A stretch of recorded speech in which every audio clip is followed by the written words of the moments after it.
राधे राधे। आशा करती हूँ कि आप सभी अपने घर पे अच्छे होंगे। राधा रानी की कृपा आप सभी पर बनी रहे। बहुत ही सुंदर सा प्रश्न मैं आज लेकर आ गई हूँ, राधा रानी की कहानी और भक्त का फल।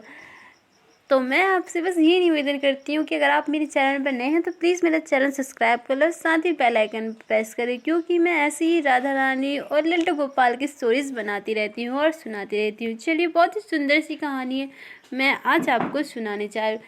राधे राधे दोस्तों, आज मैं आपको वृंदावन ले चलती हूँ। बहुत समय पहले की बात है। एक संत थे जो वृंदावन में रहा करते। श्रीमद् भगवत महापुराण में उनकी बड़ी निष्ठा थी। उनका नियम था कि वह हर रोज एक अध्याय का पाठ करते और राधा रानी जी को अर्पण करते। वो संत कहीं आते जाते भी नहीं थे। लोग भक्ति भाव में उनका कुछ खान पीना भी उनकी कुटिया पर ही दे जाते थे। वह संत भी अपनी कुटिया में बैठे बैठे या तो राधा रानी के नाम का जाप करते या श्रीमद् भगवत गीता का पाठ करते। ऐसे करते करते उन्हें सालों बीत गए, पर एक दिन भी ऐसा नहीं था जब उन्हें राधा रानी जी को भगवत का अध्याय ना सुनाया हो। अब उनकी कुछ उम्र भी हो चली थी। एक रोज जब वह भगवत का पाठ करने बैठे तो उन्हें अक्षर बहुत धुंधले से दिखाई दे रहे थे। थोड़ी देर बाद तो दिखना ही और फिर कम हो गया। जब उनकी आंखों में आंसू आ गए, उनके ये आंसू इसलिए नहीं थे कि आंख जा रही है, बल्कि इसलिए थे कि अब पाठ कैसे करूँगा। उनके मन में भारी दुख हो रहा था कि अब राधा रानी को भगवत कैसे सुना पाऊंगा। वो मन में ही श्री कृष्ण का ध्यान करते रहते कि हे प्रभु, हे दीनानाथ, मैं इतने दिनों से पाठ कर रहा हूँ, आपने आज ऐसा क्यों किया। अब मैं कैसे राधा रानी जी को पाठ सुनाऊंगा। रोते रोते सारा दिन ढल गया और शाम हो गई। उस दिन उन्होंने कुछ खाया पिया नहीं, क्योंकि उनका नियम था कि वह पाठ राधा रानी को सुनाकर उन्हें अर्पित करते ही हैं और खाना खाते करते। तभी उनके दरवाजे पर एक दस्तखत हुई।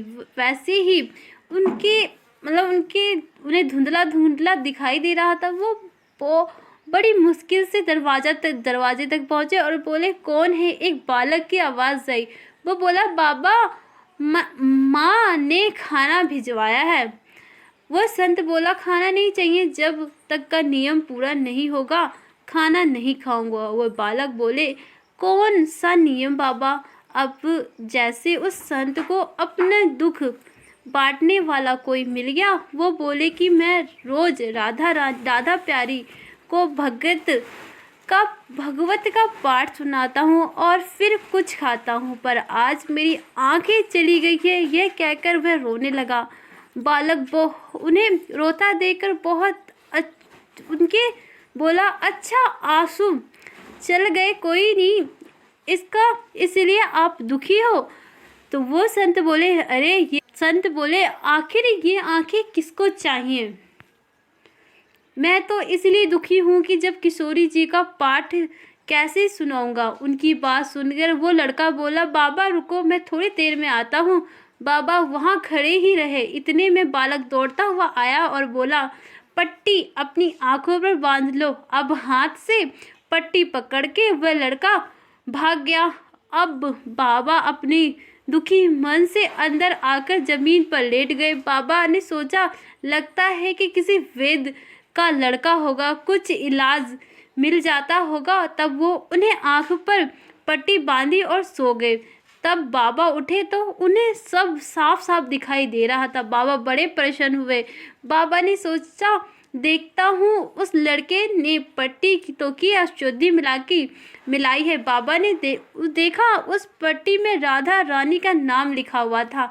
ये देखकर बाबा फूट फूट कर रोने लगे और कहने लगे, उनके नाम की भी कितनी महिमा है। बाबा बोले, मेरे से श्लोक सुनने में आपको भी उतने ही आनंद आता है। बाबा बहुत खुशी थे और पूरे उत्साह के साथ वह जल्दी से उठे और स्नान आदि करके पाठ करने बैठ गए। आज उनकी आवाज़ में एक अलग ही खनक थी। होती और भी क्या क्या स्वयं किशोरी जी और बाकी बिहारी जी ने उन पर इतनी कृपा की कि बोलो राधा रानी की जय, श्यामा श्याम की जय। आप सभी से निवेदन है कि अगर आपको ये कहानी थोड़ी सी भी पसंद आई तो प्लीज़ लाइक करें और ज़्यादा से ज़्यादा शेयर करें। सभी भक्तों को राधे राधे। तो राधे राधे। आशा करती हूँ कि आप सभी अपने घर पे अच्छे होंगे। राधा रानी की कृपा आप सभी पर बनी रहे। बहुत ही सुंदर सा प्रश्न मैं आज लेकर आ गई हूँ, राधा रानी की कहानी और भक्त का फल। तो मैं आपसे बस ये निवेदन करती हूँ कि अगर आप मेरे चैनल पर नए हैं तो प्लीज़ मेरा चैनल सब्सक्राइब कर लो, साथ ही बेल आइकन प्रेस करें, क्योंकि मैं ऐसे ही राधा रानी और लल्लू गोपाल की स्टोरीज़ बनाती रहती हूँ और सुनाती रहती हूँ। चलिए, बहुत ही सुंदर सी कहानी है मैं आज आपको सुनाने जा रही हूँ। राधे राधे दोस्तों, आज मैं आपको वृंदावन ले चलती हूँ। बहुत समय पहले की बात है। एक संत थे जो वृंदावन में रहा करते। श्रीमद् भगवत महापुराण में उनकी बड़ी निष्ठा थी। उनका नियम था कि वह हर रोज